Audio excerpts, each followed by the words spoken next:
Upgrade Radio. We are now doing our podcast that used to be on warbirdradio.com via our YouTube channel. And this is our very first in this format. So we are hopeful that everything goes okay. And bear with us if we have some technical difficulties. We will try to fix that and edit it out. And as you see, I did have wrist surgery this week. So it's not a fashion statement. Old lady arthritis that I had to get cut out. So, and we also have Amy Loria with us as my co-host, Amy Loria. How you doing, Amy? I am doing well. Excited for the new format and excited for our guest today. So, should I introduce her? Yeah, so our guest today is going to be Dr. Kayleigh Landdeck, who teaches at Texas Women's University, and she's authored the book, The Women with Silver Wings, The Inspiring True Story of the Women Airforce Service Pilots of World War II. Kate's joining us. She's got her book. Look, I have it too. With my bookmark. I feel so left out. Mine hasn't come yet. Didn't this happen last time, Kara? My book didn't come in the mail in time. Yes. The last author we interviewed, we had the same issue. And Amy's like, I haven't read it yet. But I'm looking forward to reading it, Kate. Well, good. Well, thank you. It's great so far. I've been really enjoying it. So, Amy, do you want to tell us a little bit about yourself and your background? I can. Whatever works best for you guys is fine with me. Yeah. Why don't you tell us a little bit about you and your background and. Sure. Well, as you said, I'm a history professor at Texas Women's University, which is in Denton, Texas. And luckily, that's the home of the WASP archives, where the WASP in the 90s decided they needed to gather their papers, so they put them at TWU. And then I became the luckiest historian ever who lives 7 minutes from her archives. So it's a very, very fortunate thing. Cool. That's pretty cool. Yeah. So I teach history, and I'm a private pilot, and I've been working on this. I met my first WASP in 1993, which is when you guys were babies probably, but you were 13. Oh, yeah. Middle schoolers, even better. Yeah. So I went to an air show, the Bartlesville Biplane Expo, just north of Tulsa, and walked up. Since you guys are aviation people, I was there. There were a lot of great biplanes doing the air show. There was a pit special parked after the air show, and I went up and was peeking in it, and one of the pilot came up, and I was like, ooh, am I going to get in trouble? And he was very nice and talked about the plane, and then he pointed to the hangar over there, and in the shade of the hangar was Curtis Pitts. Oh my God. Sitting there. Yeah, right? And he said, you should go say hi. And here I am, I'm by myself. I went to this air show. I couldn't get anybody to go with me. And I was like, you know what, I'm going to go. And I walked up to Curtis Pitts and I said, Mr. Pitts, you sure make a neat airplane. That was complete dork. And he was very nice and very friendly and talked to me. And then he turned and introduced the woman next to him and said, well, this is Carol Bailey Bosca, and she won the 1951 Aerobatic Championship in my second plane. I was nice. What? I didn't know women did that in the 50s. I knew all about Amelia Earhart and all that, but didn't know women were competing in the 50s. So I sat and talked to the two of them about aerobatics in the 50s for, 20, 30 minutes, an hour, a long time. Yeah. And then just as we were finishing up, somebody ran up to her and said, you're Carol Bailey Bosca, you were a WASP in World War II. What? Because I had never heard of them. This was 1993. I had a bachelor's in history and I'd never heard of them. Oh, you're kidding. No. Wow. And that was it. Carol gave me a little orange note card. I still have it. And wrote down her name and address, because this is pre-email and all of that fancy stuff. Right. And said, if you want to learn more, write to me. Aww. So I started graduate school a couple of years later and wrote to her in the spring of 96 and said, you don't remember me, but. And she invited me up to Ohio WASM was having a fundraiser there and at the Xenia Airport, and I met Patty Wagstaff and all sorts of cool people and started my oral histories. That's amazing. That's a very long introduction of myself. I don't know. No, it's perfect. No, that's what we're here for. But that's, it was one of those moments in time that it's not very often that you know an exact moment that your whole life pivots and everything else becomes shaped around it. And that was mine.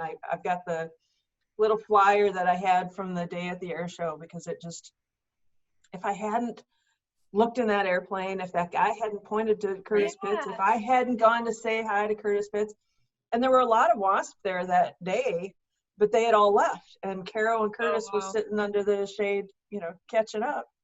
And then they were nice enough to talk to me. So it's all these little moments in time that could have added up. You could be a completely different person. I would be a completely different person. Right. I wouldn't be in Texas, which in the summertime, I don't know, maybe I shouldn't be. But it's one of those life-changing moments that you can really pinpoint to that specific thing. So I'm glad nobody went with me that day. I tell people that all the time. Go to stuff by yourself. It's better. You never know, right? Yeah. Were you a pilot already at that point, Kate? No, I wasn't. I loved flying. I'd been up in a couple small planes. And I was actually working at Spartan School of Aeronautics there in Tulsa. They had an associate degree program. And so I was teaching history and government classes. I had a double major of history and political science. So I was teaching history and government majors to all these pilots. There were 4-week classes, 3 hours a day, 5 days a week, cramming those classes in. But it was a blast. I was, 22, 23 years old, single, with all these guys who all loved airplanes. I sandbagged. I've got like hundreds of sandbagging hours because I'd go on all these flights and stuff. I met my husband there, so it all worked out. Oh, that's cool. Yeah. Does he fly? He's a pilot for UPS. Oh, okay, I think I knew. So, yeah. He was a mechanic. He was a mechanic when I met him, which is a good thing, But, you got to have that mechanical background, and then he was a pilot too, but a mechanic for a living. But it worked out for him. So. Oh, very cool. So when did you end up getting your license? I got my license in the early 2000s, I think maybe 99 or 2000. John was working for Connie Coletta, the drag racer, but he had Learjets and Turbine Beach 18s, 20 series Learjets, Turbine Beach 18s, and he had 2 152s. This is in Morristown, Tennessee, and was getting rid of them, and their flight instructor was there, and so they gave me a good deal on getting my license. That's just cool. Burning gas. And then I actually delivered the plane. They sold the plane. I got my license in, I think it was 15 days. I did all my training. We had very good weather. Oh my God. Yeah. And then they gave me the keys to the plane, and I flew from Morristown, Tennessee up to Michigan to deliver the plane to the new owner. Can you imagine sending somebody with, the very minimum time? Yeah, it was a great adventure. It was a great adventure. Yeah. It all worked well. I landed at Sporty's and checked that out, and it was great. But that sounds a lot like the a lot of the stories you hear about the World War II pilots when they're checking planes out. They're like, you have the most experience, so you How many hours did you say you have? Yeah, I mean, I look back now, I'm like, I cannot believe anybody let me do that, but they did, and I did fine, and that's cool. It worked out. So what do you fly now? I don't fly anything now. Not current. Yeah, not lately. I had a couple kids, and you get busy, and if you can't stay current, it's not safe. So I figure they're getting older. It's almost time to go back. I get to go once in a while for fun stuff, but I'll get legal again in a few more years.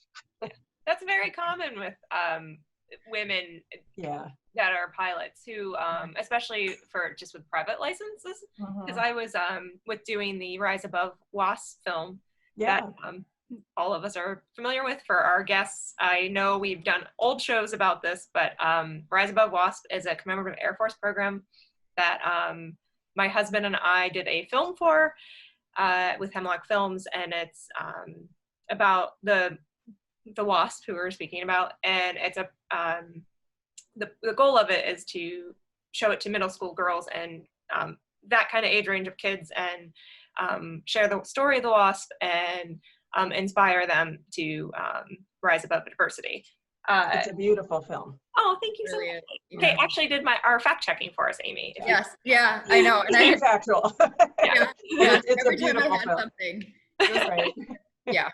But I was doing a lot of research when I was writing that, and about women pilot, like why the percentage is still so low, and that I think became the most common answer that I could find, that women are mothers, so they that is the first thing to fall by the wayside. So Yeah, it's very expensive, and it's one of those hobbies that you have to keep up. You can't, you know, it's one thing to be a weekend warrior and all of that, but you know, when you're taking kids to soccer games or dance recitals or whatever, and I think I would argue a lot of younger men, you know, if you look at the airports, you know, you see a lot of retired guys or guys in their 50s that have their own planes and stuff, and you know, they're not going to the weekend games and doing all that stuff with little kids anymore. So yeah, that's very true. It does feel like it's much more of a retiree right.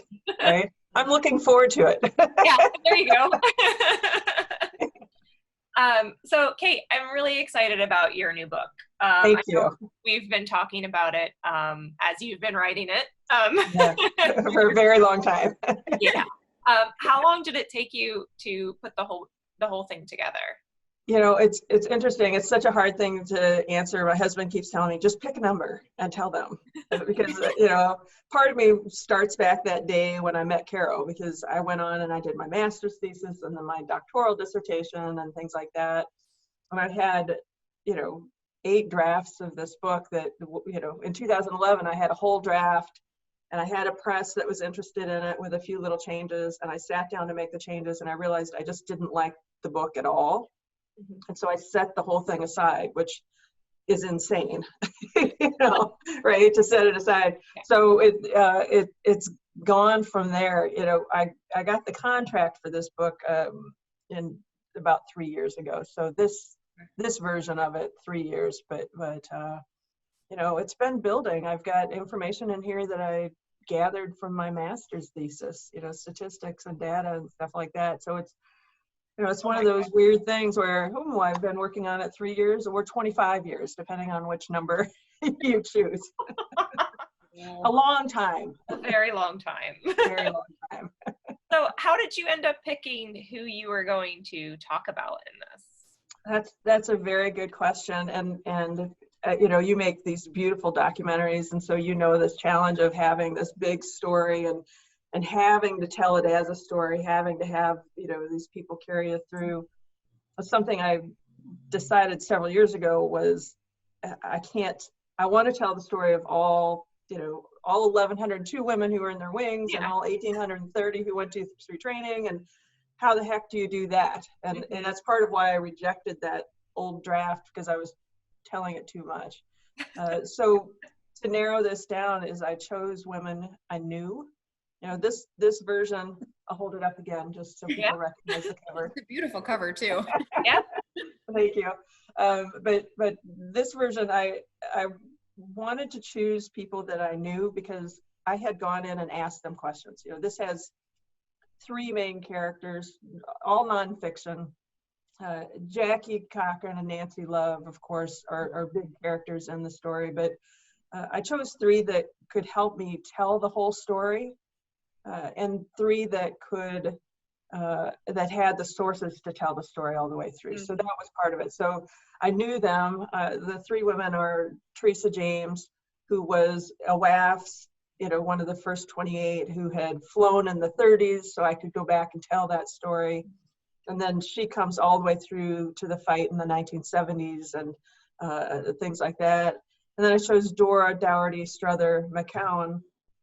And Dora, again, I knew her. I interviewed her many times. I had interviewed Teresa, and Dora was in the 3rd class of trainees. She was in the first group that moved beyond ferrying. She was at Camp Davis when one of the first WASP was killed. She flew the B-29 with Paul Tibbets, and then she actually testified before Congress in the 70s.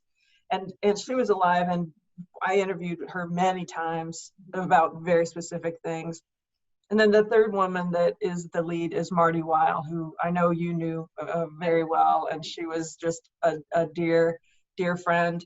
And Marty was in the last class, so, and then carries it through the 1950s and 60s and brings the women back together in the 60s, was there for the fight in the 70s, and then all the way through to the end. She was actually the book ends with Elaine Harmon's funeral at Arlington National Cemetery, and Marty was there. I was there with Marty and Stutzi and another WASP. So, you know, with those three women who I could ask additional questions and dig deeper, I was able to tell that whole story from the 20s and 30s all the way through Elaine Harmon's funeral. And of course, Elaine Harmon I knew well. She was my first interview in 1996. So, oh, wow. Yeah, so I had interviewed her a lot as well. So that's kind of a long answer, but it was really, I had 5 women initially. Dawn Seymour was one of them, and Stutzi Reynolds was another one. Oh, cool. But those 2 didn't have letters from the warriors, and I really wanted those primary documents so the documents could speak. So it was a matter of sources as much as anything else. So that's kind of a long answer, but it actually took a lot of tears to narrow it down, and the day I had to cut Stutzi and Dawn was very difficult because they were both such good friends. But and that's, I mean, I feel your pain because like I know. All of this, right? You can see how thick this is. Right. We had like 28 minutes to tell a story of like. I can't imagine. So there was a lot of tears on my end when we were doing it. Like, right. You just feel so guilty for not being able to include it. Yeah, I tried to make it up to people with pictures. So there's okay, your picture's in there. I'm only maybe about 130 pages in because that's pretty good though. I'm a weirdo who counts my pages as I read them for some reason. That's okay. That's good. I do too. But I love it so far. Like, and it's I love that style of writing them as if it's a fictional story, but they're actually real women. So some of the times I'm like, oh, right, this is a real person. Right. Like, I have to tell you, there is one part of it that I've had at least half a dozen people either text or email me very angry with me because of something that occurs. Yeah. Like, why did you do this? I'm like, it's nonfiction. Right. I didn't do it.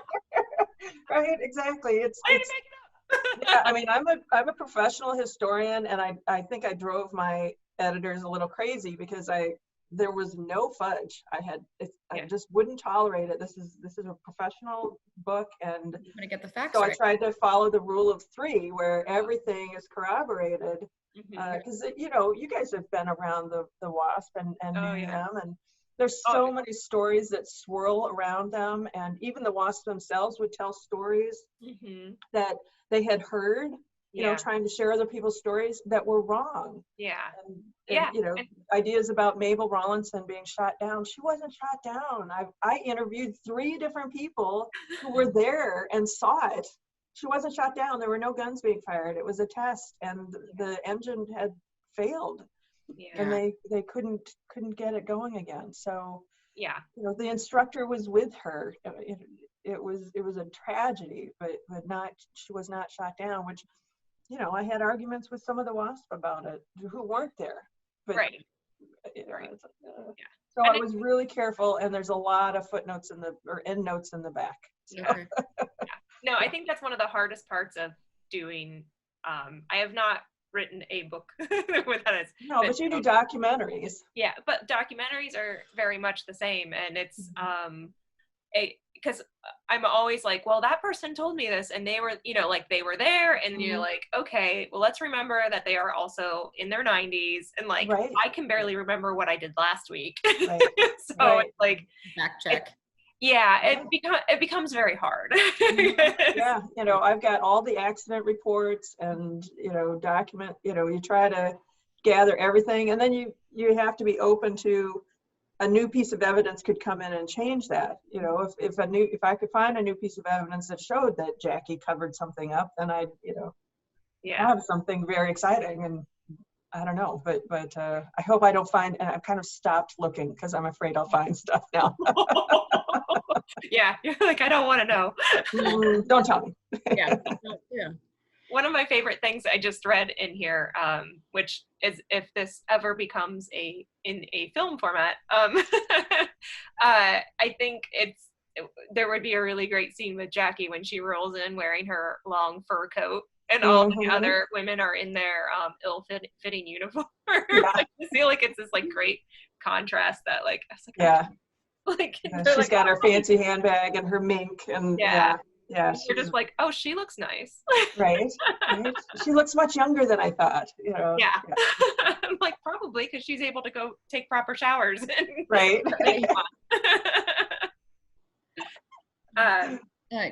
So Kate, you mentioned that you started kind of doing interviews in '96. Was that part of your historian background, or did you always kind of have an idea that you were going to eventually write a book about the WASPs? That's a good question. I think, so when I started, I was a graduate student, so I was doing them for my master's thesis. I was at the University of Tennessee, so it was under the guidance of professors. It was with the IRB paperwork filled out. It was, very organized in that way. And I think I always thought it'd be neat to write a book, but I always had these small steps that I was taking. I did the master's thesis, and then I did the dissertation. But I also was writing, one of the ways I put myself through graduate school was doing, I wrote for a number of aviation magazines. I wrote for Flight Training, and I wrote Women Pilot magazine. Bobby Rose magazine was out then. And so every Oshkosh, my story was on the cover of Women Pilot magazine because it was about a WASP. And, so I did a lot of those kinds of interviews too, but I think I always hoped that I would be able to put a book together. And then over the years, once I got out of graduate school, it's all been geared towards answering those bigger questions so I could do a book. So, I guess since 2002, which in my mind doesn't sound like that long ago, but when you say it out loud and realize what year it is, it's like, oh, that's a long time. Yeah, time goes very, very quickly. It does, I'm afraid. Are there any stories in the book that are some of your favorites? There's so many that I cut. It's so hard, you say, oh, it's such a thick book, and this is about 100,000 words, and I wrote 300,000. Oh my gosh! Over the course, yeah. So I don't advise that. Just it's not recommended. It's like you have 90 minutes that you have to then trim to your 28. Yeah. It's no fun. No. But it's much tighter and better book. But there are so many stories that had to be left behind. But I think one of the things that was most exciting for me, maybe, is discovering when Jackie Cochran and Nancy Love really knew each other. The story that's in so many books and things is that they met, during the war and in certain Robert Old's office and things like this to try to work things out, and it didn't go well. 1941. And this was the first time they'd met, and it was a personality clash from the beginning. It's like, nope. They met years earlier. I found a picture of Nancy, Jackie Cochran shaking Eleanor Roosevelt's hand, and you zoom out, and Nancy Love's in the background, rolling her eyes. Really? And yeah, really. And it's from when Jackie's getting the Harmon Trophy in the 30s. And then I discovered that they both belong to there's an aviation country club, the Long Island Aviation Country Club. And there was a nice guy online I met who was nice enough to share with me the membership rolls from 1940. And both Jackie and Nancy are on those membership rolls, as is Charles Lindbergh and all sorts of very, very fancy people. But so I've got all this evidence that they met in the 30s and again in 40, that they belonged to the same country club and that they saw each other and socialized. Which Betty Gillies also belonged to that country club. So these tensions that so many of us who've studied the WASP over the years, and I show in the book, these kind of tensions of ideas and things like that.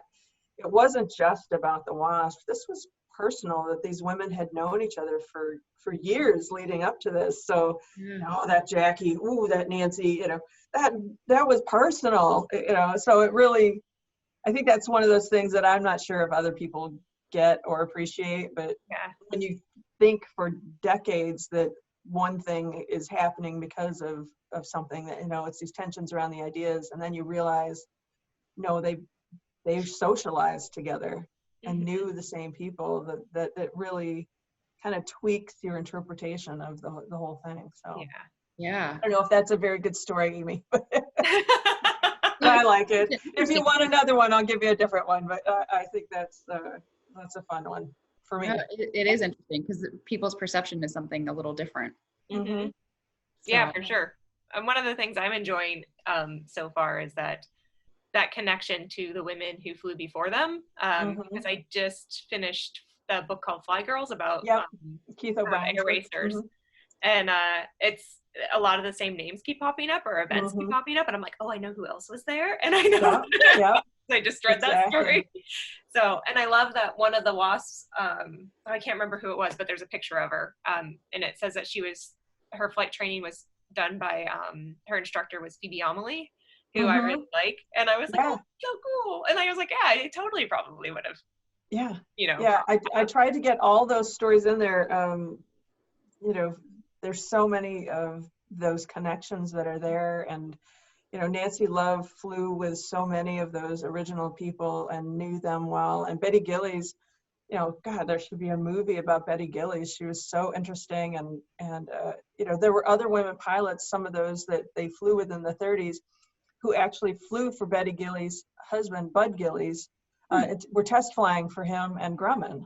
Oh, that's but it's cool. like, well, why wasn't Betty doing that? Why was she with this outfit? Why wasn't she just off doing that? Yeah. So it's, when you zoom out to all these other things that women were doing, and realize the paths are all there, and then they all disappear.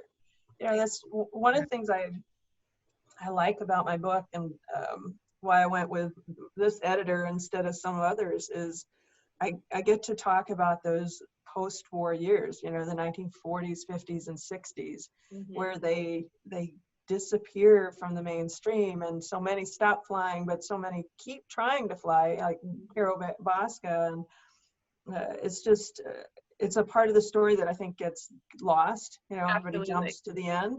And it's like that middle period of those 20, 25 years in between, I think, are important. And they go from flying P-51s and P-38s and B-17s to not being allowed on the ramp, right? And it's a big shift. Yeah, and that's for our Rise Above project, we only got to interview 11 WASPs, but that was definitely one of my questions was, what'd you do after the war? Yeah. And, so many different answers, and I can't remember who it was, but they were like, I applied to every company to try and fly for them, and every answer was no. I think maybe it was Marty, because she did get an interview that she had to travel for, and she's like, and I got there and walked in, and they were like, oh, I'm sorry, I thought you were a man, because her name was Marty, or she had Marty on there, and they were like, you can just go home. Right. Yeah, she got offered a job as a stewardess with TWA and said, no. And that's very common. B. Haydu talks about that too, that she's never heard no said so many different ways. Yes. And the reality is the airlines had a huge glut of pilots. You have all these pilots that are trained during the war, and then you have all these men who got the GI Bill, who'd come of age during that golden age of aviation, who wanted to fly. That was the thing to do in that period. So flight training was covered by that GI Bill. Yeah. So you have a lot of young men who were navigators or gunners or whatever, but loved flying, not being shot at, but wanted to be pilots, who then went and got their flight training. So you have this huge glut on the airline job market of people who want to be airline pilots. And so the airlines didn't choose women, and they didn't choose Black pilots. You have all these Tuskegee Airmen and others who've gotten trained. You have a lot of Black pilots who've been trained with the civilian pilot training program before the war, and the airlines weren't going to hire any of them, and didn't hide it. They said, we're not hiring you because you're a woman. Why would we hire a woman? You know. Yeah. And so it was an interesting time where they just picked who they could, and so they picked white men. Yeah, and I think I remember B talking about how she was like, you know what, I'm just gonna go out and do my own thing then, Mm-hmm. which is, I think, one of my favorite stories. She's like, fine, you're not gonna hire me, I'm gonna make my own. Yeah, and I think that's what a lot of the women did. They realized they couldn't get airline jobs, and Jackie Cochran actually discouraged them from getting airline jobs and didn't support it at all. She's a very interesting, complicated woman, but She's a very complicated woman. Yeah, but she didn't think women should fly for the airlines, that there were lots of other smaller jobs they could do, and then they could be home at night. And then, so what B. Haydu does, of course, is she becomes a dealer, a Cessna dealer, and sells Cessna aircraft to make a living, and does great with it. It was very successful. So, they found other ways. Yeah. We were very fortunate up here. We had, for the Commemorative Air Force, the Minnesota wing, we had 2 WASPs that were members. We had Mickey Axon and Liz Strophus. Yeah. And it was always interesting, especially being a young girl, in the 90s and early 2000s, just hearing their stories about what they had to do afterwards. And I was like, no, you should have been able to do whatever you wanted. Right. We're always so, they were always so gracious about it. Like they were never, or at least they never appeared angry, they made it work, and they found something else, and they moved on. I don't know, in your experience talking with some of them, were they angry about that, not being able to do what they wanted, or did they outwardly express it, I guess? Yeah, I think, it's interesting how it changed over time, my conversations with them. When I started, they were all there, oh no, positive. As we got closer and they knew that I wasn't out to just write these poor women kind of victim story, I did hear more disappointment. Yeah. I think more than anything, I think you probably saw this with Shootsy too, where she was just disappointed. She wishes she could have done things differently. They all that I talked to had the attitude of, these were the times in which we lived. Yeah. And these were the obstacles we faced, and we worked around them as best we could. And that was their attitude. And it's an attitude that they tried to, I think, share with young people when they met them, was, you're going to face obstacles. What are you going to do about it? Yeah. Don't give up. Keep pushing. Yeah. Go around the rock in the road instead of, you can't always break through. So you've got to find a way to go around, because none of them got hired by airlines. Women didn't get hired by airlines till the 1970s, and they're still 2% or something today. So, that was a wall they weren't able to plow through, but they found other ways to do the things that they wanted and needed, and they sometimes just moved on, as we all do, right? Yeah. You find a different passion, or you find a different path. Yeah. So Liz Strophus, of course, was the most fun to talk to. Her laugh is so infectious, and God, I encourage everybody to go look Betty up, because she was just she was incredible. I miss her terribly. She was a blast. Yeah, I miss her too. She got to fly our PT-22, or fly in our PT-22, and she was very, very short. Yeah, and it did not stop her. We had to get, I think, 2 or 3 phone books. And we had to pad so she could actually stand up and see out, because otherwise it was right. But she was just always so grateful, and just a joy to be around. Everybody was her friend, and she wanted to just I miss her a lot. Yeah. They've got all sorts of videos of her on YouTube and such, and her laugh is the best thing ever. Oh yes. Stop her room every time she walked in. Everybody would just stop and go, "Ooh, Liz is here." Right. Exactly. We actually interviewed her for one of our first air raid radio shows. Good. When we were in Oshkosh. So it actually, and we have Kayleigh Bordner, who who also does. She's a young pilot who is a WASP advocate, and I think Mike Porter, who also was on the show, and he has his plane that he's restored to the how it was at Avenger Field. but that show was good, and we're working on getting it posted on this channel. So eventually I'll have to watch for it. Yeah. I have to find that we're working on like resurrecting the archives of our shows so we can share them all on our channel. But still looking for it. It's here somewhere in all the hard drives. Right.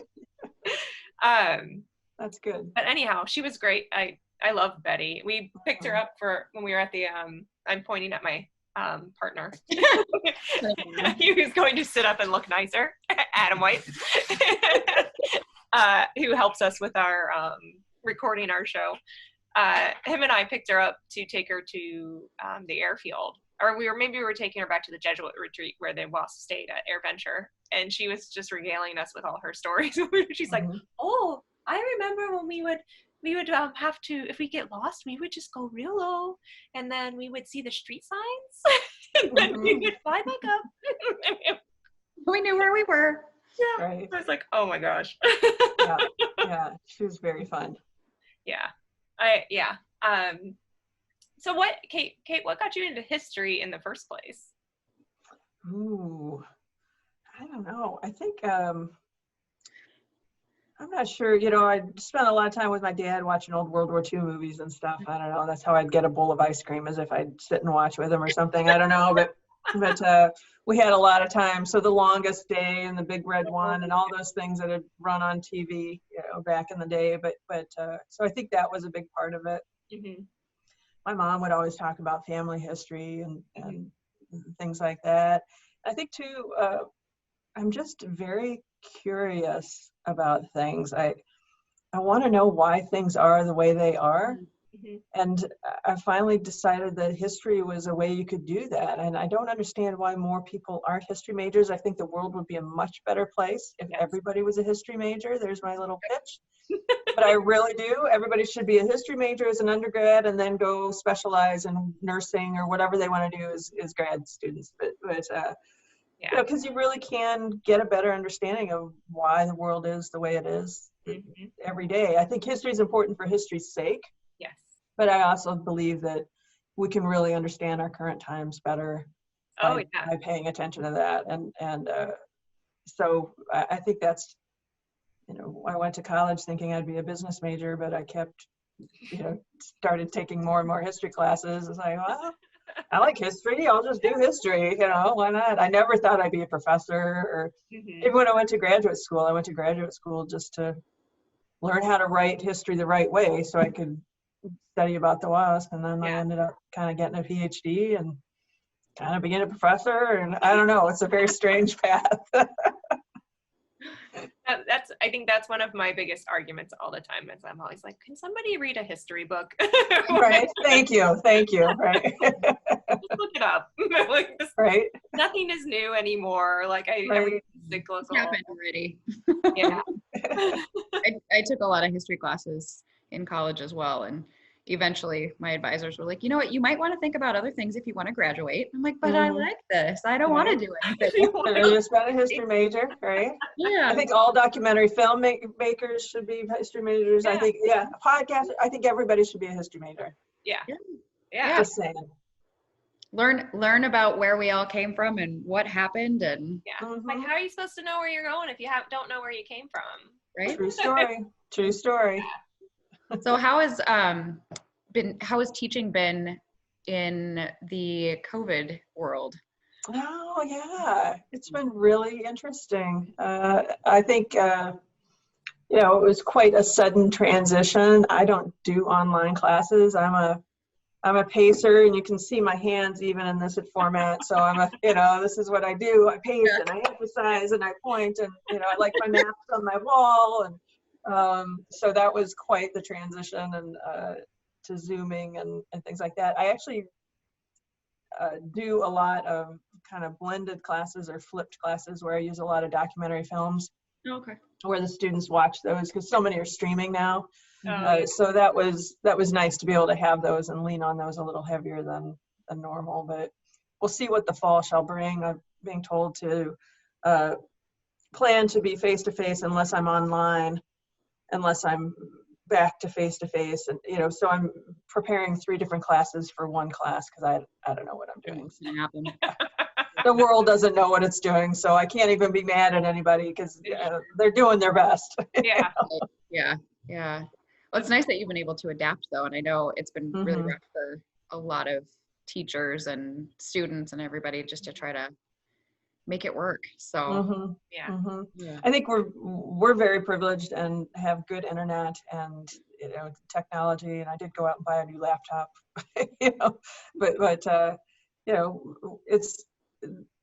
it's amazing the things we're able to do, and the technology that's there to be able to continue to learn and teach and carry forward. So we're very, very lucky.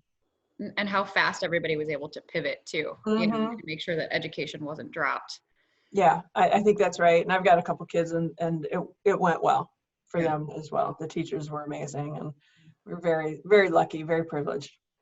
Did you have to homeschool your children as well as teach online as well? Yeah, to a certain extent, they're older. I've got a freshman in high school and a 5th grader. So they're, you have to stay on top of them, but A little less micromanaging. yeah, they're okay. And I could help the 5th grader with math. I can do 5th grade math, and the high schooler is smarter than I am. So it worked out. It worked out fine. They did fine. It's just a matter of keeping them attentive. Yeah. That's the challenge. So, but we got done early. We're done already. So Okay. yeah, I know. We were done before Memorial Day. So now it's just, now what do we do? Right. Well, you stay home. Let's learn to knit, right? Right. So Kate, part of your curriculum is I'm reading from your profile, by the way. Oh, man. 20th Century United States and Global War. Do you also do other classes about other women in World War II and not just the WASP? Yeah, so I've actually never taught a class on the WASP, which sounds strange. But yeah, I teach 20th century classes, mainly US, but then I teach the US in World War II as one of my classes. And then I teach a global World War II class. I call it World at War. It's very exciting. It's a very intense class about the war, a lot more military history. But I was trained I was trained by a military historian who liked social history. So it's kind of a war and society That's cool. focus. So I can talk about tactics and tanks and planes and all those things, but then also how society has been affected by those, and that type of thing, that kind of marrying of the two. So I talk a lot about how war affects people, whether they're soldiers or the civilians or the women. Yeah. But in aviation history, I like to talk a lot about the women in the Air Transport Auxiliary in England and the Soviet women pilots and all of that kind of thing, and do that comparative dance among all the women. So it's a lot of fun. Yeah, I love the Knock Texan. I think that's a super fascinating story. Right. I'm a super history nerd. I'm glad. That's why we're friends. You get me. So well. We get each other, right? I argued very hard for us to name our Russian blue cat Knock Texan, and Adam was not having it. He didn't like that. Instead, he named her Tupolev. Tupolev. Well, that's okay. Also aviation related, but yeah, I lost the fight. Yeah, that's okay. We choose our battles. Yes. Right. So I have one more question for you about your book. What do you hope that people will walk away with after they've read it? Like what do you think your book will gain, or what will your readers gain from reading it? Right. I think that's a good question. I think there's a lot of different things. Personally, my goal is to never walk into another room where people haven't heard of the WASP. That's been my driving force for decades now. I just am tired of these women not being known and being forgotten in so many different ways. And so I think that's a big part of it. I think I want people to know who these women were and what they did, and that women can fly these airplanes and can serve their country. Yeah. I think I want people to walk away knowing that it's okay to be stubborn, Yeah. you know, and it's okay to be the odd one in the room. Yes. You know, when you talk to these women, they so often talk about the fact that when they learned to fly, they were the only woman in the class, or they were the only woman on the airfield, and it was so lonely. And then they got to training, and there were all these other girls. You know, Carol Bailey Bosco was one of them. She says, I thought I'd died and gone to heaven because I wasn't the strange one anymore. You know, there were all these other girls, and we could all sit around and do our nails and talk about airplanes. Yes. You know, Yes. and it was just this bizarre thing. And so I use this as an example a lot. I say, you know, be true to yourself, and you'll find your people. Yep. And I think that's what the WASP do, is they stuck to their guns. And even though, you know, people might have thought they were not right in the head to go out to the airfield, or, you know, so one woman talked about how her mother thought she was a fallen woman because she joined the military, and, you know, but they stuck to their guns and they did what they thought was right for them, and it worked out really well for them. So I think that, you know, there's those narrow stories of learning about the WASP, and then those big picture lessons that we can take from them of, you know, be true to yourself and follow your path and be stubborn. It's a good trait. I think I found out about the WASP when I was probably about 18 or so, when I really started getting in, right when I went to college and was able to get more into history, and I saw a picture of them and I was like, what is that? Like, there are women in World War II pilot clothes. Right. I was like, they look cool. But since finding out about them, maybe I'm a kindred spirit to that attitude. Where always fought against things where it's like, I don't like people telling me, and nobody wants to be told what to do. Especially when don't tell me no, it's a challenge. And when it's as silly as something like, because of the way you look, like you can't do that because you don't look right. And it's I've always fought hard against that, but that's the inner punk rock child of my head. So I always think of the WASP as like these like original punk rockers. Where they're like, you can't tell me what to do. Yeah, they're very stubborn. One of my favorite pictures that I have, and I took it, it was in the 90s or maybe early 2000s, of the WASP at Oshkosh, and they had parked their golf cart and walked in someplace to have lunch there on the field. And the cart is there, and there's a sign that says no parking. And the WASP parked there, and, you know, it's like, you guys, you know, they're just going to do what they're going to do. And you never boss a WASP. That's the number one lesson that I took away. You never boss a WASP. You know, they were good at sharing their stories with others and trying to inspire others. And we're so pleased when people learned about them, and always wanted to share the story of those 38 who died, and always wanted people to remember them. And we're just so proud of the young women and men that they met who learned from them and went after their own dreams. Yeah, absolutely. Yeah, like I think that's one of the things too, that it's not just an inspiring story for women. I mean, it's an inspiring story for everybody. Yeah, I think so. There's a lot of different situations where people are not encouraged. So so absolutely. One thing we didn't mention, or we didn't ask you, is where can you get the book? How can people thank you for asking. Thank you for asking where you can get the book. Right, isn't it a lovely cover? Right. Lovely cover. You can purchase it wherever books are sold. Ooh, so perfect. wherever books are sold, wherever your local bookstore, or if you like Barnes & Noble or Amazon, or wherever you'd like to buy it, you can buy it. It is everywhere. That's fantastic. It is fantastic. It's very exciting. Thank you. Yeah, I pre-ordered mine, so it was like a Christmas present when it showed up. Oh, I completely forgot about this. Yay. Right? That's good. Thank you for that. That's important. Yeah, it is available everywhere, which is exciting as someone who, you know, I never knew. I don't know. It's exciting. It's a big deal. It's super exciting. I always get excited. When I good. meet people who have published something, I'm like, I know them. Right? I know. And I know somebody who makes movies, you know. That's not true. It's pretty exciting too. They're pretty good. Yeah. Right. It's pretty fun. Well, thank you, Kate, for being our guest today. And Well, thank you for having me. yes, it was very good. And it was our first show in this format. So I think it went okay. I think Minimal so. editing I'll have to do on my part. Yeah. Right? Oh no, just leave it all in. We're great.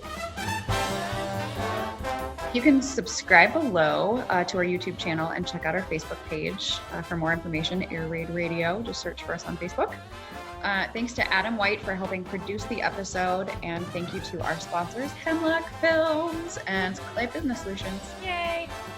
And thanks for listening to Air Raid Radio, and we'll have another show soon.